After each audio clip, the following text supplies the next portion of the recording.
अच्छा देखें, कल का जो सेशन था उसमें हमने सिलेबस को डिस्कस किया था, कुछ पेपर अटेम्प्टिंग टेक्निक्स को डिस्कस किया था। तो आज और मैंने इसके बाद आप लोगों को कुछ असाइनमेंट्स दिए थे। और मुझे देखकर खुशी हुई कि आप लोगों ने असाइनमेंट किया, और असाइनमेंट भी जिस तरीके से मैंने कहा था मेजॉरिटी ने उसी तरीके से ही किया। असाइनमेंट में मैंने सिर्फ ये कहा था कि आप लोगों को कि आप लोग जो है एक टाइमलाइन बनाएं। टाइमलाइन का मकसद ये होता है कि आप ब्रीफली, मतलब इन शॉर्ट आप चीज़ों को डिफाइन कर दें। एग्जाम में ऐसा पेपर में जो है इस तरह के क्वेश्चन नहीं आते कि आप टाइमलाइन बनाएं। आ भी सकता है, आप डिफाइन करें, किसी पार्ट में आप डिफाइन कर सकते हैं, but the fact was that कि आप लोगों की एक रिवीजन हो जाए, आप लोगों को एक चीज़ पता चल जाए, फैक्ट्स पता चल जाए कि किस तरीके से आपने किस चीज़ को याद रखना है। उसमें आपने डेट्स लिख दिए। फॉर एग्जांपल बाबर जो है आया कब, उसने क्या किया, पानीपत की फर्स्ट वॉर उसने लड़ी किसके साथ, इब्राहिम लोदी के साथ उसने फर्स्ट वॉर लड़ी। आवाज़ आ रही है आप लोग? Am audible? आवाज़ आ रही है ना? ठीक है। हाँ। तो यस आ रही है। पानीपत की लड़ाई हुई। फर्स्ट पानीपत की जो लड़ाई हुई वो किसके साथ हुई? बाबर और इब्राहिम लोदी के साथ हुई। बाबर ने इब्राहिम लोदी को डिफीट किया। इस तरीके से बहुत सारी चीज़ें पता होनी चाहिए। देखिए, मैंने आप लोगों को कल भी कहा कि मैं आप लोगों को पढ़ाना सिखाऊंगा कि पढ़ना कैसे है, लेकिन पढ़ना आप लोगों ने खुद है। ठीक है। आप लोगों को तरीके बताऊंगा। बहुत से मिसकॉन्सेप्शंस आप लोगों को क्लियर होने चाहिए, जैसे कि हमें रट्टे से बाहर आना चाहिए। 14 पॉइंट्स में लिखा हुआ है कि आपका Sindh should be separated from the Bombay. मैंने ये कल भी आप लोगों को बताया कि इसमें सिंध को बम्बई से अलग क्यों किया जाएगा। कायदे आज़म की डिमांड थी, लेकिन ये डिमांड क्यों करी गई? 1843 में सिंध में हुकूमत तालपुर करते थे। 1844 में तालपुरों को शिकस्त दी ब्रिटिश ने, और 44 पे जो है 1844 में क्या किया, अपनी एडमिनिस्ट्रेशन बैठा ली कहाँ पर? सिंध में। अंग्रेजों को लगा कि सिंध जो है इतना केपेबल नहीं है कि वो अपनी एडमिनिस्ट्रेशन को खुद लेकर चल सके, अपना रेवेन्यू जनरेट कर सके, because of the lack of infrastructure and other issues. अभी इतनी डेप्थ में नहीं जा रहे हैं। तो अंग्रेजों ने क्या किया? अंग्रेजों ने बॉम्बे और सिंध को एक कर दिया, क्योंकि Bombay was obviously established at that time. तो हुआ क्या, एनेक्सेशन हो गई इन दोनों की। उस एनेक्सेशन की वजह से क्या हुआ कि सिंध के भी कुछ हालात बेहतर होने लगे। लेकिन अंग्रेजों ने ये लिखा था कि जब Sindh will be capable to do और to generate its own revenue, तो हम उसको फिर अलग कर देंगे, डिमार्केशन कर देंगे, सेपरेशन कर देंगे। लेकिन नहीं किया। तो कायद आजम ने क्या किया, यही चीज़ को आगे रखी, और सिंध को बम्बई से, जब कायद आजम ने देखा कि भाई yes Sindh is capable enough, तो उन्होंने कहा कि भाई इसको सेपरेट किया जाए। तो कुछ रीजंस आप लोगों को पता होने चाहिए, क्या चीज़ कैसे होनी चाहिए। कल मैंने गोल में इस कॉन्फ्रेंस के बारे में आप लोगों को बताया कि उसको क्यों कहते हैं, क्योंकि उसमें कोई आपका जो है कोई डिपेंडेंट नहीं होता, सारे इंडिपेंडेंट होते हैं, कुछ का प्रेसिडेंट नहीं होता, that's why we call it. अच्छा, इसी तरीके से हम लोगों को अपनी चीज़ों को क्लियर रखना है और क्लियर माइंडसेट के साथ जाना है। यहाँ पर मैं एक आप लोगों को चीज़ बता दूं कि देखें, सीएसएस में 1200 मार्क्स के पेपर है ना। आप लोगों को करना क्या है, 720 मार्क्स लेना है। 720 मार्क्स का मतलब है कि अराउंड एक पेपर में आपने 60 मार्क लेना है, 60 मार्क्स लेना है एक पेपर में। ठीक है। अब ऐसे का पेपर 40 भी किसी के आ जाए तो इट्स गनीमत के यार आपके 40 आ गए। तो इसका मतलब है कि अब एक पेपर आपसे डिमांड कर रहा है ना मोर देन 60 की। ठीक है। जनरल साइंस एंड एबिलिटी में बच्चों के आ जाते हैं, क्रिमिनोलॉजी में आ जाते हैं, जर्नल स्टडीज में आ जाते हैं। ठीक है। जेंडर स्टडीज में क्यों आते हैं उसकी एक अलग है बात। अब स्नैरियो कुछ इस तरीके से है कि पाकिस्तान अफेयर्स की बात हो रही है, इसमें 60 मार्क्स कैसे लाएं? इसका मतलब है कि 4 क्वेश्चन आपने अटैम्प्ट करने हैं, 20 नंबर का एक क्वेश्चन है, उसमें आपने एटलीस्ट 12 नंबर लेकर आना है। ठीक है। तो जब 12 नंबर आपके आएंगे तो 12 4 48, 48 नंबर ये हो गए।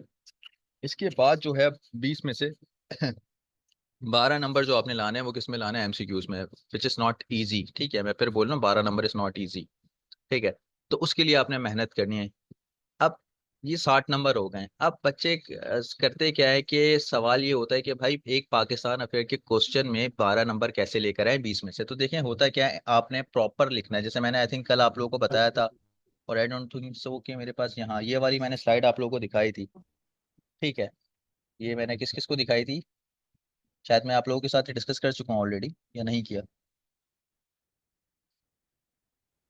अच्छा एनीवेज किया या नहीं किया एक अलग बात है, मैं दोबारा बता दे रहा हूँ। सिनेरियो ये है कि आपने इंट्रोडक्शन लिखना है। इंट्रोडक्शन एग्जामिनर की डिमांड है, अगर आप देखें ना जाकर पेपर में, एग्जामिनर की डिमांड है कि आपने इंट्रोडक्शन लिखना है, फिर उसके साथ बैकग्राउंड लिखना है। ठीक है, बैकग्राउंड क्रिएशन आप ना भी करें, आप सिर्फ इंट्रोडक्शन लिख दें, और उसके बाद जो मेन बॉडी पैराग्राफ है आपका, इसमें आपके 60 to 70% आपका डाटा होना चाहिए, ये वो है। फिर कंक्लूजन है, कंक्लूजन आपका 5% होना चाहिए, रेस्ट ऑफ द, यानी कि आपने करना क्या है। अगर आप एग्जामिनर आपका जो C S S F P S C की वेबसाइट पे जाए ना, तो वहाँ पे अगर आप देखें, पाक अफेयर्स की बात कर रहा हूँ मैं, तो वहाँ पर डिफाइन है कि इंट्रोडक्शन कितना होना चाहिए। देखें इंट्रोडक्शन जो है ना आपका, अगर ये एक पूरा पेपर है, फॉर एग्जांपल मैं यहाँ पे बना दूँ इंट्रोडक्शन का, ये एक पूरा आपका एक पहला पेज है, तो एग्जामिनर डिमांड्स कि आप at least 75% introduction, 75% of the page, यानी एक पेज का 75% आपने लिखना है, एक पेज का। ठीक है, आपने इससे कम नहीं लिखना, आपने इससे ज्यादा नहीं जाना। अच्छा, ऐसे में तो होता है ना कि हम जो इंट्रोडक्शन लिखते हैं वो समरी कंसीडर नहीं की जाती आपके ऐसे की, लेकिन इस पाक अफेयर्स में क्या होता है कि आप तो आपका जो क्वेश्चन होता है उसकी समरी होती है ये। ठीक है, at least 75% of the page, 75% of the length of the question की बात नहीं कर रहा मैं, 75% एक सिंगल पेज की, पूरा एक पेज आपने नहीं भरना। बच्चे क्या करते हैं, बड़ी बड़ी हेडिंग लगा देते हैं कि इंट्रोडक्शन, ठीक है आपने लगा दिया, but it will not be consider in the 75% of your introduction. ठीक है, ये बात आ रही है सबको समझ में। अब इस इन टेक्निक्स को फॉलो करके ना आपने क्या करना है, नंबर जनरेट करना है। अगर आप इन टेक्निक्स को फॉलो कर रहे हैं, so you are going to get closer marks of 12 और नियरली 11 12 13। ठीक है, you will be lying at the same point.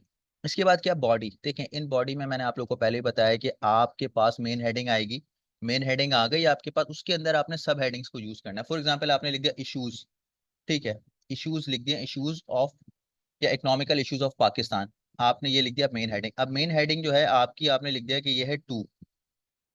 अब इसके नीचे आपने डिफाइन करने हैं ना कि इश्यूज, इकोनॉमिकल इश्यूज क्या है। इकोनॉमिकल इश्यूज क्या है कि वी आर डीलिंग विद, क्या क्या कह सकते हैं आप इसमें, मुझे एग्जांपल दें। इकोनॉमिकल इश्यूज क्या है, पाकिस्तान के ट्रेड डेफिसिट है हमारा, ठीक है, ट्रेड, आपके पास जो ट्रेड है वो इतनी नहीं हो रही, तो Pakistan is facing trade deficit. अब वही बात जो होती है कि आपके नीचे यहाँ पर जो 2.1, अब ये सेकंड है ना, तो ये 2.1 होगा, क्योंकि आप इकोनॉमिकल इश्यूज बता रहे हैं, तो इश्यूज की तो आपने हेडिंग डाल दी, इसके नीचे आएगा 2.1। आपने लिख दिया भाई 2.1 में के extreme issues of trade deficit, ठीक है, या लैक ऑफ एक्सपोर्ट। ठीक है, ये हो गया 2.1। अब इसके नीचे 2.2 आएगा, आपने ऑब्वियसली एक तो नहीं बताना, इकोनॉमिक इश्यूज 2.12। फिर आप कह सकते हैं कि Pakistan is facing shrink tax net, Pakistan का टैक्स नेट जो है बहुत श्रिंक है, बहुत छोटा है। Only 1% of the people of Pakistan is paying their tax, और 91 और आपके जो है रेस्ट ऑफ द 99% आपका टैक्स नहीं दे रहे हैं, they are out of the tax net. फिर तीसरा 2.3 आप लिख दें उसमें कुछ, ये मैं आपको एग्जांपल दे रहा हूँ। ठीक है, 2.3 पे आप लिख दें कि भाई हमारे पास जो है वी आर टोटली डिपेंडेंट, अच्छा वी का इस्तेमाल नहीं करना, आई का इस्तेमाल नहीं करना, पाकिस्तान लिखना है। ठीक है, मैं तो इस परस्पेक्टिव से बता रहा हूँ। नेशन, आप आयर का पेपर दे रहे हैं ना, तो आपने स्टेट लिखना है। पाकिस्तान अफेयर्स का दे रहे हैं तो नेशन, कंट्री। ठीक है, ये सारी चीज़ें पता होनी चाहिए, ये सारी चीज़ें आपको फिर 60 मार्क्स के क्लोज लेकर जाती हैं। ठीक है, 60 marks is consider a good family of numbers. ठीक है, उसके बाद क्या है, आपने लिख दिया भाई 2.4 पे एग्जाम्पल आपने दे दी कि भाई हमारे पास जो है ना, क्या इशू है, सर्कुलर डेथ का इशू है, severe circular death issues facing Pakistan, Pakistan is facing severe circular death issue, आपने ये लिख दिया। अब चाहे 4 5 हेडिंग्स जो है ना, आपने याद रखना है कि आपने मेन हेडिंग डाली है ब्लू मार्कर से, तो ये ब्लैक से होना चाहिए, या अगर ये ब्लैक से डाली है तो ये ब्लू से होना चाहिए। आपने इन प्रोसीजर्स को फॉलो करना है बेटा। ठीक है, आई थिंक यहाँ पे मेरे ख्याल से किसी को कोई इशू नहीं है, मैं आगे चलता हूँ। अच्छा, एक और चीज मैं बता दूं कि इन हेडिंग्स के अंदर, अब जाहिर सी बात है ये सेल्फ एक्सप्लेनेटरी होनी चाहिए। सेल्फ एक्सप्लेनेटरी हेडिंग से क्या होगा कि हो सके एग्जामिनर कोई सारी चीजें पता ही चल जाएंगे, भाई पाकिस्तान इज फेसिंग आपका जो है सर्कुलर डेथ इशू। अब उसको पता है कि यार ये किन किन चीजों के बारे में बात करेगा। अब आपने लिख दिया ना सर्कुलर इशू, आपने लिख दिया, तो अब वो परेशान हो जाएगा कि यार इसने किस बात को की है। आपने रीजन लिख दिया, भले आपकी हेडिंग 2 लाइन पे चली जाए, इट डजेंट मैटर, लेकिन सेल्फ एक्सप्लेनेटरी होना चाहिए। ठीक है, electricity is become the circular death issue, क्यों, सर्कुलर दैट इशू क्यों होता है, सर्कुलर क्यों होता है वो? क्योंकि भाई आपको मालूम है आईपीपीस का यहाँ पे मसला है। ठीक है, आईपीपीस के पूरे पैसे होते नहीं है, फिर वो क्या होता है कि आप वापसी जो है वही टैप्ट आपके पास घूमता रहता है, वही गर्दिशे कर्जे जिसे हम कहते हैं। तो यहाँ पे बात समझ आ रही है मेरी आप लोगों को? यहाँ पे आप फ्लो चार्ट, हेडिंग्स, स्टैटिस्टिक्स, ठीक है, कंपैरिजन के लिए आप ग्राफ, अगर आप पाकिस्तान या चाइना को कंपेयर कर रहे हैं ना, तो आप यहाँ पे बार ग्राफ्स बना सकते हैं इन दैट वे। ठीक है, एग्जैक्टली नहीं होता लेकिन फिर पता होना चाहिए आपको। मैप्स तो पता होने चाहिए, इंडिया का मैप, चाइना, रशिया, पाकिस्तान का तो खैर अंडरस्टूड है, वो तो बनाना ही चाहिए। शॉर्टकट्स इसमें रखें कि भाई आप जाएं यूट्यूब पे लिखें how to make the map of India easily. ठीक है, फिर उसमें वो उसने बताया भाई कि X35 वाले जो शॉर्टकट्स होते हैं उनको फॉलो करें। रट लें, आप कॉरिडोर के ऊपर बात करने जा रहे हैं, सी पैक के ऊपर बात करने जा रहे हैं, आपको मालूम है कि भाई चाइना का जो है किस तरीके से आपने चाइना का वो बनाना है मैप, और उसके साथ पाकिस्तान कहाँ पे, क्योंकि हर तरीके से आपके पास क्वेश्चन आ सकता है। तो आप, लाजमी नहीं है कि क्वेश्चन में इसकी डिमांड हो, लेकिन you need to create the demand to show your knowledge, relevant knowledge. ठीक है, वो होता है ना, मैंने उस दिन भी बात बताई थी कि आपने क्या डिमांड क्रिएट करनी है। आपको जो मालूम है, फॉर एग्जांपल कि आपको अक्सर स्टूडेंट्स को जो है स्ट्रिप का जो आपका गजा स्ट्रिप है, या फिर आप पूरे पूरे पैलेस्टाइन मैप के बारे में बात कर लें, उनको आसान लगता है। So they create the opportunity और द रूम टू मेक और to draw the map of Palestine and discuss on it. ठीक है, तो इस तरीके से चीज़ें आपने करनी है। यहाँ तक सो फार so good, I think so. ठीक है, वेरी गुड। अच्छा, तो ये इस स्लाइड को मैं पहले डिस्कस कर चुका था आई थिंक आप लोगों से। तो यहाँ पर आने का मकसद यही था सिर्फ मेरा कि मैं थोड़ी सी चीज़ें बता दूँ आप लोगों को। इसके बाद सिलेबस में आते हैं। मैंने आप लोगों को डाउनफॉल के बारे में आप लोगों ने लिख लिया, माशाल्लाह अच्छा लिखा है, लेकिन उसको थोड़ा और इनहेंस करें अपनी राइटिंग के। अब देखें आप, मैं इसको एज असाइनमेंट नहीं दे रहा, लेकिन आप अपने लिए क्या करें, जो आपने डाउनफॉल लिखे हैं ना उनकी हेडिंग्स बनाएं, मेन हेडिंग्स बनाएं, उसके अंदर क्लियरिटी के साथ चीज़ों को लिखें। Try to find out the statistics. मैंने आप लोगों को कल एआई टूल का इस्तेमाल करना बताया कि आपने चैट जीपीटी कैसे यूज़ करना है, आपने जो है जेमिनी कैसे यूज़ करना है। There are lot of AI tools. ठीक है, तो आप उसका फ़ायदा उठाएं, क्योंकि उसका फ़ायदा उठाएंगे तो आपको ही फ़ायदा होगा। और आजकल ये वो ज़माना नहीं है, जैसे मैंने आपको कल भी दिखाया कि यहाँ पे मैंने इतनी सारी बुक्स रखी हुई हैं। ठीक है, ये सिर्फ पाकिस्तान अफेयर्स की बुक्स हैं, लेकिन इन बुक्स को लाजमी नहीं है कि आप अगर ये सारी बुक एक साल में भी कंप्लीट कर लेना, तो आई डोंट थिंक सो कि आप इस चीज़ को कंप्लीट कर पाएँ एक साल में भी। ठीक है, मुश्किल से 4-5 किताब ही आप एक साल में कंप्लीट कर पाएंगे। तो सीन क्या है, किस तरीके से आपने जाना है, फॉर एग्जाम्पल आपको मैंने कल भी बताया था, आपने एक बुक उठाई यहाँ पे, ठीक है, नेशनल इन टर्मोइल। टर्मोइल का मतलब क्या होता है आप लोगों को आइडिया है? ठीक है, एनिहाइलेशन, कहीं पे कोई क्राइसिस चल रही हो जिसकी वजह से हालात खराब हो, इस तरीके से नेशन इन टर्मोइल। अच्छा, क्या है नेशनलिज्म एंड एथनिसिटी इन पाकिस्तान 1937 से 1958, यानी अर्ली, ये किसकी बात हो रही है? प्री पार्टीशन की बात हो रही है। तब आपने यहाँ पे इसके कंटेंट को देखना है। फॉर एग्जांपल आप तैयारी कर रहे हैं ना कि इसकी आपका, मैंने आप लोगों को जैसे इसका दिया था कि गवर्नेंस, या आप इसके रूलर्स को देखें, ब्रिटिश रूलर किस तरीके से आए थे, क्या हुआ था, आप इसके कंटेंट को देखें। The constitutional process and for ongoing and political identification towards political unity. अब आपको लगता है कि भाई आपका इसमें से कोई टॉपिक लाइक कर रहा है ना, तो आप उस पेज नंबर पे जाएं, उसको पढ़ें। फॉर एग्जांपल मैं आ जाता हूँ पेज नंबर 76 पे। मैं पेज नंबर 76 पे आता हूँ, और मैं देखता हूँ कि भाई यहाँ पर जो मेरा टॉपिक है जो मुझे मिल रहा है, ये एक पैराग्राफ है दसन मुस्लिम लीग। मैंने इसको कॉपी कर लिया, आपको लोगों को मैंने कल भी बताया था। इसको पेस्ट करना है कहाँ पे मुझे? एआई पे जाके। फॉर एग्जांपल मैं यहाँ जेमिनी पे चला जाता हूँ, या फिर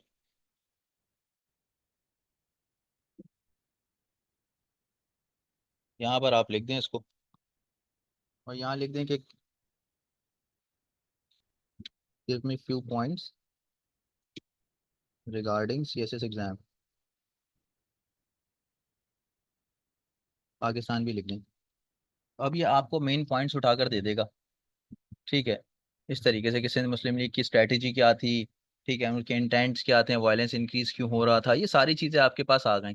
इसका मतलब है कि आप एक बुक को मेरे ख्याल से एक दिन में कर सकते हैं कंप्लीट, और अपने टॉपिक को। तो try to find out this technique, जिससे आपके पास देखें सारी चीज़ें आ रही हैं आपके पास, मेन आपको क्रक्स निकाल कर दे रहा है। तो try to find these sort of exercise in your routine, जिससे आपके पास क्या होगा, आपके पास नॉलेज ज़्यादा आएगा। अच्छा, मैं सिलेबस के ऊपर आ रहा था।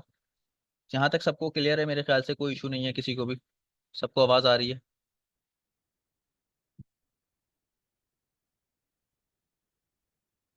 ये सारी आवाज।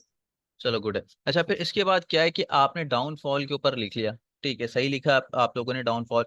उनके एफर्ट्स के ऊपर अब देखिए हम आहिस्ता आहिस्ता आ रहे हैं ना एफर्ट्स। मैंने कल भी बताया था आप लोगों को कि ये जो हमारा जो सब्जेक्ट है पाकिस्तान अफेयर है, इसका मतलब है कि पाकिस्तान सेंट्रिक बातें होंगी और पाकिस्तान के आगे क्या लिखा है अफेयर्स, उसके अफेयर्स में उसके रिलेशंस, उसके इश्यूज, उसके एफर्ट्स, उसकी आफ्टरमैथ्स, उसके वे फॉरवर्ड्स, ये सारी चीजें उसके अफेयर्स हैं। यानी सेंट्रिक किसके होना है पाकिस्तान के। अब देखें मसला तो आया एक मुस्लिम रूलर्स के साथ, फिर उनकी डाउनफॉल भी हुआ, उनकी एफर्ट्स क्या थे। ठीक है रेनाइसेंस का मतलब क्या होता है उनका गिर के उठना दोबारा, ठीक है अपने आप को संभालना। ठीक है ये दोबारा जो है, अगर आप फेल हो गए आपने कहा यार मैं फेल हो गया मुझे दोबारा प्रिपरेशन करना, दिस इज योर रेनाइसेंस। ठीक है अब मूवमेंट्स फॉर रिफॉर्म्स देखिए पहले भी मैंने कहा कि मूवमेंट्स की जाती थी। फॉर एग्जांपल हम गवर्नमेंट के लिए प्रोटेस्ट करते हैं उसके अगेंस्ट, तो वो क्या होती है हमारी मूवमेंट्स होती है। लेकिन आजकल की मूवमेंट्स और पहले की मूवमेंट्स में बहुत फर्क होता था। पहले आपके पास एक सेंट्रिक क्या होती थी यूनिटी मुस्लिम होती थी, अब डिफरेंट पॉलिटिकल पार्टीज के लिए आप खड़े होते हो। तो शेख अहमद सिरहिंदी, शाह वलीउल्लाह, सैयद अहमद शहीद ठीक है ये सारी चीजें क्या हैं? इनके रिफॉर्म्स हैं। शेख अहमद सिरहिंदी को हम क्या कहते थे, मुजद्दिद अली सानी भी कहा जाता है इनको। फिर शाह वलीउल्लाह, ये तीन जो पर्सनैलिटीज है ना, ये आपके पाक अफेयर्स के लिए बहुत इंपॉर्टेंट है, और किसी ने इंडो पाक लिया तो उनके लिए भी बहुत इंपॉर्टेंट है। ये तीन पर्सनैलिटी, इन तीन पर्सनैलिटी को आपने इतनी डेप्थ में नहीं देखना। ठीक है आपने इनकी अच्छा डेप्थ की स्टडी के लिए आपको एमसीक्यूज में फायदा हो जाएगा, क्योंकि अगर आप पास पेपर देखें तो कभी पूछ लेते हैं इनकी जो है ना डेट्स को भी पूछ लेते हैं। तो अब इनको पढ़ना कैसे है, मैंने कल भी आप लोगों से शायद इसके बारे में डिस्कस किया था या नहीं किया था। यहाँ पे कुछ बुक्स के शॉर्ट कीज हैं और यहाँ पे ये चीजें हैं। देखें शेख अहमद सिरिंदी को आपने देख लेना कि भाई इनके एफर्ट्स क्या आते हैं। शेख अहमद सिरिंदी को मुजद्दिद अली सानी कहते थे। मैं थोड़ा सा इनका ब्रीफ व्यू दे दूँ, ओवरव्यू दे दूँ। उसमें ये था कि जब आपके पास रूलर आया था अकबर, अकबर ने क्या किया था, अकबर ने डिफरेंट एथनिसिटी और डिफरेंट रिलीजन्स को ना एक बना के पेश कर दिया था। क्योंकि वो चाहता था कि वो जो मुस्लिम की जो सर्कल है उसमें से मुस्लिम सर्कल का नाम चेंज करके क्रिश्चियन, ज्यूस, हिंदूज स्पेशली और मुस्लिम उनको एक बना दे, और दीन इलाही का उसने नाम दे दिया।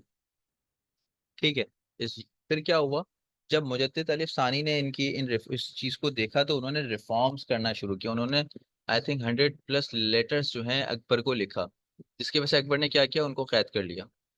उनको 2-2.5 साल कैद में रखने के बाद उसको रियलाइज हुआ कि नहीं यार ही वॉज राइट, तो वापसी उसको निकाला और उसी के साथ मिलकर इस चीज की रिफॉर्मेशन की तरफ निकले वो।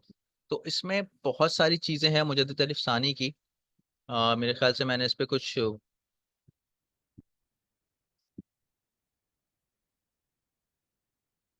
इनके रिफॉर्म्स हैं। एक अच्छा ये थे कौन, एक प्रोमिनेंट इस्लामिक स्कॉलर थे, ठीक है सूफी थे, एक सूफी थे जिन्होंने सब कॉन्टिनेंट में, ये कब आए 16 एंड अर्ली 17 सेंचुरीज में थे।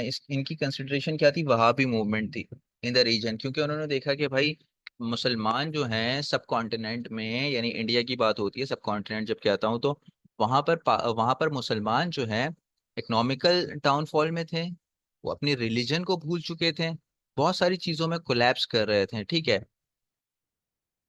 बहुत सारी चीजों में कोलैप्स कर रहे थे। किन किन चीजों में पॉलिटिकली कोलैप्स कर रहे थे आपको पता होना चाहिए, जब है ना कोलैप्स कर रहे थे या आपका जो है लैग कर रहे थे, तो किसमें, पॉलिटिकली, इकोनॉमिकली, रिलीजियसली। इन तीन चीजों में जब एक आपकी एथनिसिटी या एक जो है रिलीजन कोलैप्स करेगा तो वो अपनी हिस्टोरिकल इवेंट्स को या अपने फ्यूचर को नहीं डिफाइन कर पाएगा। तो इसकी वजह से शेख अहमद सिरिंदी ने मूवमेंट शुरू करी। ठीक है इनके अर्ली लाइफ एजुकेशन के बारे में अगर आप देखना चाहें तो आप देख लें, रिलीजियस कॉन्टेक्स्ट एंड चैलेंजेस इनके क्या आते हैं। लेकिन मैं इनके की कंट्रीब्यूशंस पे आऊंगा कि इन्होंने किस तरीके से डिफेंस सिस्टम इस्लाम का बनाया। ठीक है फिर टेक्नोलॉजिकल आपका जो है किस तरीके से वो लेकर आए। अगर मैं इसमें बताऊं ना कि डिफेंस उस वक्त कोई टेक्निकलिटीज नहीं होती थी कि आपके पास फॉर एग्जांपल आपके पास न्यूक्लियर पावर हो आप, और इस तरीके से उसमें क्या था आप एक माइंड सेट क्रिएट करते थे। इसने क्या किया था जैसे मैंने बताया कि अपोज किया अकबर के रिलीजियस इनोवेशंस को। अकबर की रिलीजियस इनोवेशन में क्या चीज थी, उसने एक ईजनेस क्रिएट की थी अपने लिए कि उस एज अ रूलर उसको सपोर्ट किया जाए हर रिलीजियस से। तो अगर वो डायरेक्टली हिंदू को सपोर्ट करता तो मुस्लिम उसके खिलाफ होते हैं, मुस्लिम को करता तो हिंदू से वो हाथ धो बैठता। तो उसने यही दीन इलाही बना दी जिसने उसने मर्ज कर दिया चीजों को, जिसमें बहुत सारे, अब जो मैं कह रहा हूँ ना मर्ज किया, तो उसने क्या क्या चीजें की उसके लिए। उसने बहुत सारे रसूमात को आम कर दिया, यानी हिंदू मुस्लिम की शादियां हो रही हैं, ठीक है, हिंदू रस्म रिवाज जो है प्रिवेल कर रहे हैं ओवर द मुस्लिम्स। तो ये इन सारी चीजों को देखनी है, ठीक है। फिर थियोलॉजिकल कंट्रीब्यूशन आ गई। Sirhindi is known as for his doctrine वहदत अल शहूद। वहदत अल शहूद क्या, यूनिटी ऑफ विटनेस। देखिए इसने क्या पेश किया था, जो आपका अकबर था उसने पेश किया था दीन इलाही। वहदतुल शहूद का मतलब है कि एक अल्लाह, यूनिटी ऑफ विटनेस। इसने इसको काउंटर किया, किसने, सिरंदी ने इसको काउंटर किया और ये पेश किया, जो कि ऑल्टरनेटिव था सूफीज्म। अच्छा, सिरंदी ने देखा कि भाई यहाँ पे जो सूफीज्म है ना, यानी 16th और 17th सेंचुरी की बात करो, तो सूफीज्म में वहाँ पे क्या था, वहाँ पे कॉन्सेप्ट था कि अगर आप मुसलमान हो ना, तो आपने सूफीज्म के पे आना है। अब सूफीज्म वो पीर फकीरी वाला जो सिनेरियो होता है वो उसी तक महदूद थे। ना वो नमाज पढ़ते थे, ना वो रोजा रखते थे, ना कुरान मजीद को फॉलो करते थे। तो इनका जो था, इनका था कि डायरेक्टली मैं चेंज करूंगा सिस्टम को तो लोग मुझे निकाल देंगे। इनका ये था कि सूफीज्म में ही रिफॉर्मेशंस लेकर आनी है और फिर उनको बताना है, ठीक है। इन्फ्लुएंस ऑन मुगल पॉलिसीज, जब उन्होंने मुगल जो आपका रूलर था वो उसके साथ बैठे हैं, उन्होंने कहा कि भाई ये चीज़ें गलत हो रही हैं, तो उन्होंने क्या किया, पॉलिसीज बनाई। लेकिन मुगल पॉलिसीज इन्फ्लुएंस हुई किससे, इनकी ऑर्थोडॉक्स इस्लाम की और थियोलॉजिकल कॉन्ट्रीब्यूशंस के साथ। फिर इनकी आपका जो स्पिरिचुअल लीडरशिप है, स्पिरिचुअल में वही आता है कि उन्होंने सूफीज्म को थोड़ा सा जो है प्योरीफाई किया, अलाइनमेंट की उनकी इस्लामिक लॉ के साथ। ये देखिए यहाँ पे लिखा हुआ अभी अगर आप देखें, Syrians sought to purify Sufism, Sufism को अलाइन किया किसके साथ, more closely with Islamic law. तो इस इन सारी चीजों को इस तरीके से आपने देखना है यहाँ पर। ये असाइनमेंट तो मैं इसका नहीं दूंगा, लेकिन आप लोगों ने स्टडी करनी है इसकी इसी वे में जाकर। यहाँ पे किसी का कोई क्वेश्चन है तो मुझसे पूछे, क्योंकि देखिए थोड़ा सा बोरिंग कॉन्सेप्ट है ये इसको, लेकिन ये आपका पेपर में तो ये आएगा लास्ट में। तो यहाँ तक किसी को कोई कंफ्यूजन?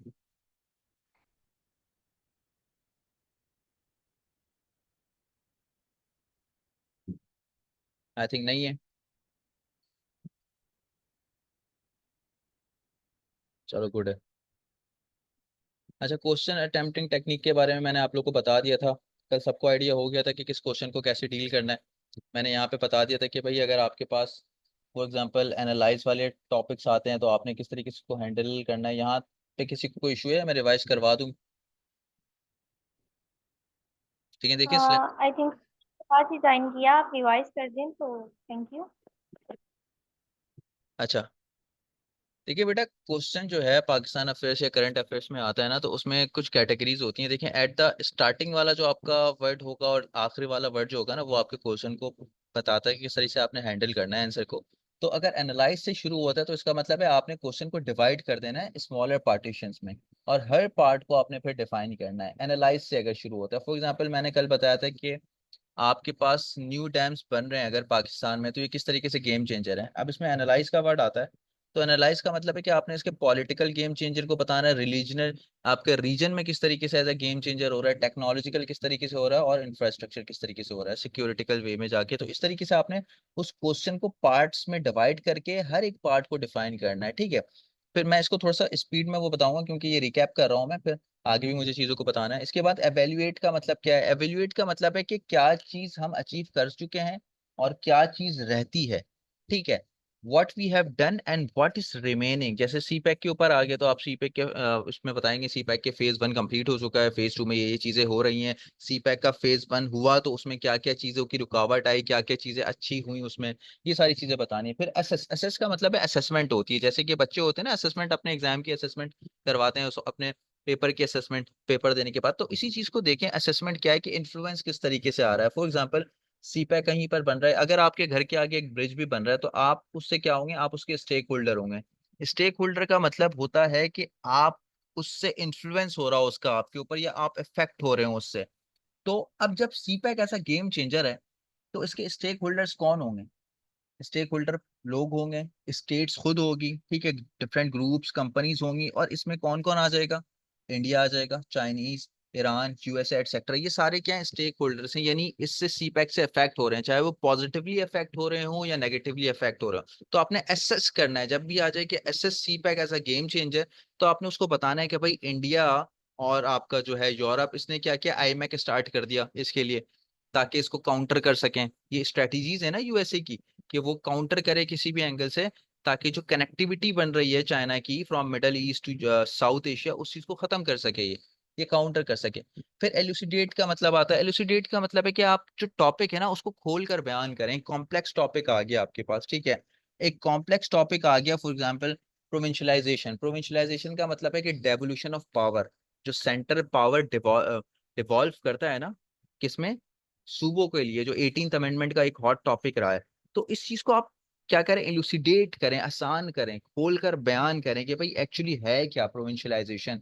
ठीक है, अगर फिजिक्स में कोई आता है, क्वांटम फिजिक्स क्या है, ठीक है, अगर यहाँ पर कोई केमिस्ट्री वाला या फिजिक्स वाला है, तो बर्नौलीज प्रिंसिपल्स होते हैं, प्रेशर से रिलेटेड चीजें होती हैं, ठीक है, फैराडे का कोई क्वेश्चन आता है फिजिक्स में, तो उसको इलुसिडेट करें, खोलकर बयान करें। अक्सर ऐसे क्वेश्चन आपके जनरल साइंस एंड एबिलिटी में आते हैं, जब वो किसी टेक्निकल टर्म्स को जो है ना पूछते हैं कि आप इलुसिडेट करें, यूनिवर्स से रिलेटेड कोई चीज आ जाएगी इस तरीके से।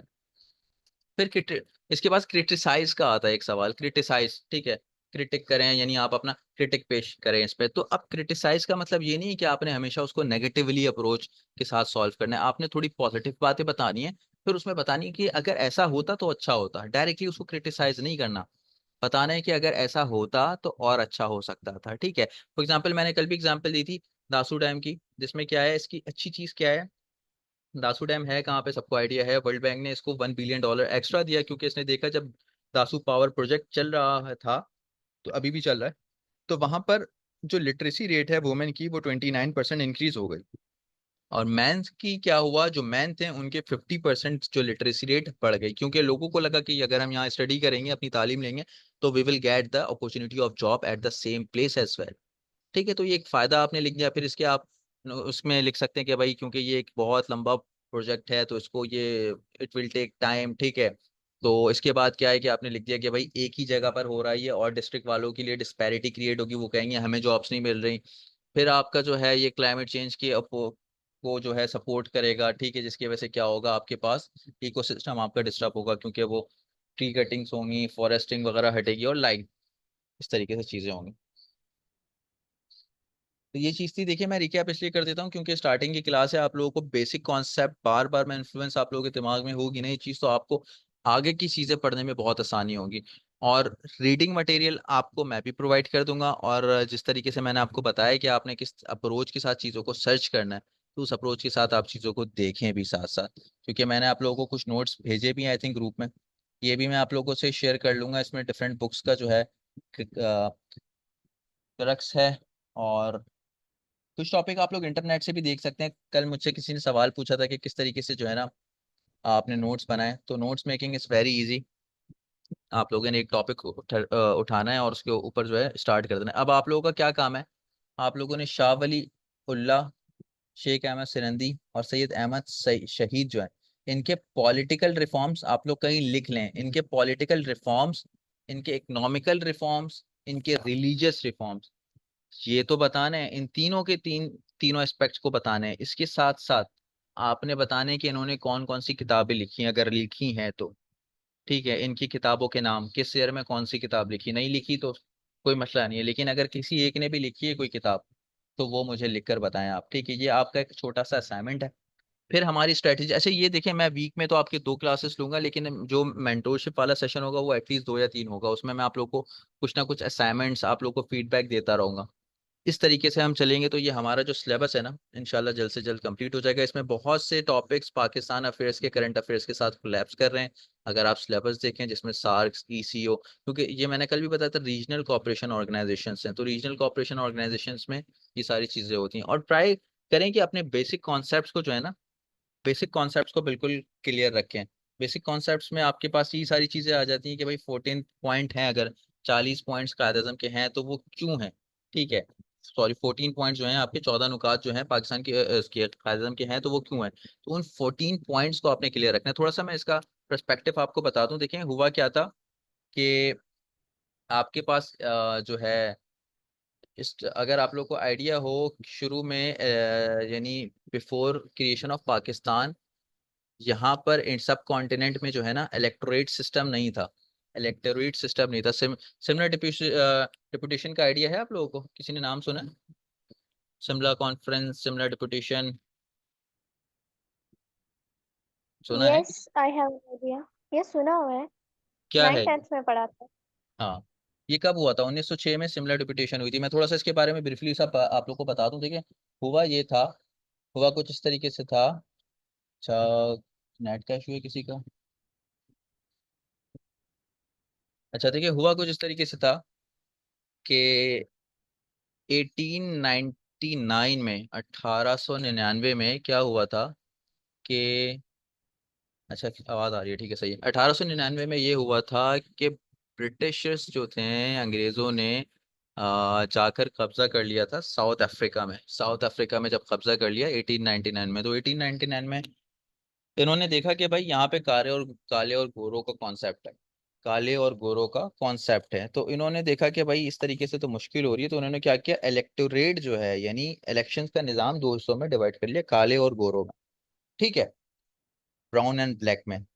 तो हुआ इस तरीके से कि ये चीज जो है ना, जब ब्रिटेन, यानी ये वाकया 1899 में हुआ था, राइट आफ्टर 7 ईयर्स, यानी 1906 में।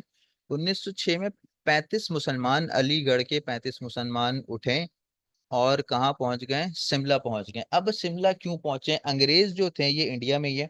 अब शिमला हमारा इलाका ऐसा है जैसे हमारे पास नारायण कागान कश्मीर है ना, इस तरह के इलाके में इंडिया का इलाका शिमला है। होता ये था कि अप्रैल से लेकर अक्टूबर तक, यानी जो गर्मी वाले जो हमारे मौसम होते थे ना, अप्रैल से लेकर अक्टूबर तक, उस वक्त जो कैपिटल होता था इंडिया का वो शिमला शिफ्ट हो जाता था। क्योंकि अंग्रेज आ रहा है यूके से, वो इतनी गर्मी में नहीं बैठ पाता था। कहाँ पे? कलकत्ता में नहीं बैठ पाता था। तो कलकत्ता एज अ कैपिटल उस इन माह में होता था, ठीक है। और अप्रैल से लेके अक्टूबर या आई थिंक नवंबर तक जो है ये शिमला शिफ्ट हो जाता था। अब क्या हुआ, 35 मुसलमान उठे और शिमला चले गए और उन्होंने कहा कि भाई हम मुसलमान हैं, 35 मुसलमान, हमारा जो है इलेक्टोरेट सिस्टम हमें आप अलग करके दो। तो वहां पर जो उनका जो लॉर्ड था, मतलब जो आप कह लें जो वाइसरॉय था या जो भी था, उसने कहा कि भाई कल को और 35 मुसलमान आ जाएंगे, वो कहेंगे कि ये असली मुसलमान हम हैं। कल को 30 सिख आ जाएंगे, वो कहेंगे भाई हमें हमारा भी इलेक्टोरेट सिस्टम अलग लेकर आओ। तो इस तरीके से तो नहीं होगी बात। तो वो मायूस होकर वापसी कहाँ पर आ गए? इंडिया, मतलब अपने कलकत्ता, इधर आपका जो है अलीगढ़ आ गए। अब अलीगढ़ आए ना, 1906 चल रहा था। इन्होंने कहा कि भाई अब हम 35 मुसलमान तो हैं, लेकिन हमें किसी पर्सपेक्टिव के साथ जाना होगा। तो इन्होंने कहा कि भाई अब हम क्रिएट करते हैं क्या, Muslim League, All India Muslim League. तो ऑल इंडिया मुस्लिम लीग इन्होंने 1906 में बनाई, उन 35 मुसलमानों ने। इसलिए जो है ना, वो जॉन एलिया जो है, कहते हैं कि जो है पाकिस्तान जो है, जब मुस्लिम लीग जो है, 35 लड़कों की शरारत थी। तो 35 लड़कों ने क्या किया, 1906 में ऑल इंडिया मुस्लिम लीग बनाई। और फिर ऑल इंडिया मुस्लिम लीग के प्लेटफॉर्म से ये शिमला गए। इसको कहते हैं शिमला डिपुटेशन। वहां पर वो बैठे, उनसे बात की, फिर जो भी हिसाब किताब उनका चला वो एक अलग कहानी है, जब हम शिमला डिपुटेशन को हल देखेंगे। तो देखें, वो जो 35 मुसलमान 1906 में गए थे ना, वो क्यों गए थे? कि उनको आइडिया था कि हिस्ट्री में 1899, जस्ट बिफोर 7 ईयर्स, ऐसी चीज हुई है। इलेक्टोरेट साउथ अफ्रीका में अलग हुआ है, तो हमें भी चीजें अलग मिल सकती हैं अगर हम इसके लिए एफर्ट करें। तो हिस्ट्री से आप बहुत चीजें सीखते हैं। हिस्ट्री आपको एक एवेन्यू, एक प्लेटफॉर्म क्रिएट करके देती है, जहां से आप अपने रास्ते में अपने काम को आगे बढ़ाते हैं। तो ऐसी चीजें आप अपने एग्जाम में लिखेंगे ना, थोड़ा सा हिस्ट्री क्रिएट करके, तो it will definitely benefit you. पढ़ना आपने खुद है। मैंने आपको तरीका बताना है किस तरीके से आपने चीज़ों को लेकर चलना है। सिलेबस इतना बड़ा है और इतना बड़ा नहीं भी है, ये डिपेंड्स अपॉन यू कि आप किस तरीके से देखें। पैलेस्टीन इशू सबको आइडिया है क्या हो रहा है। अब आपने इसके साइड इफेक्ट्स को देखना है, क्यों हो रहा है। थोड़ा सा हिस्ट्री में जाएं कि हिस्ट्री क्या बता रही है, इसराइल ने क्यों ऐसा किया है, ठीक है, पाकिस्तान में इसके क्या इफेक्ट्स हो रहे हैं। तो हर चीज़ को आपने देखना है उसी एंगल से और फिर उसको बयान करना है। तो यहाँ तक मैं आज की क्लास एंड करूंगा। फिर कुछ असाइनमेंट्स मैंने आप लोग को दे दिए हैं। जो एब्सेंट हैं या जिन्होंने क्लास नहीं ली, जिनका इंटरनेट का इशू है, तो ग्रुप में मैं बता भी दूंगा असाइनमेंट क्या है। तो for the sake of time being यहाँ तक ही मैं रखता हूँ इस चीज़ को। इंशाल्लाह आगे चीज़ों को और डिस्कस करेंगे। Thank you.